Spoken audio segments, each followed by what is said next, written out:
Good morning, everyone. Welcome back to the channel. In this video, we're going to be talking about the post by Sawyer.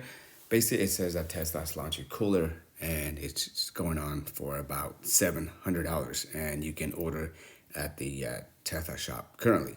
So this one pretty much it fits right into the front of the Cybertruck. So it looks nice, and the dimensions is 38 inches by 16 inches and by 12.5 inches, and the volume wise it'll fit 56 quarts, and it weighs about 31 pounds, and it fits 90 cans beverages. So, and it has removable ice dividers, and take a look at it. It looks pretty nice, right? I like the logo on the top. There we go. This is how it will fit inside there. I think that they could make it a little bit bigger. There we go.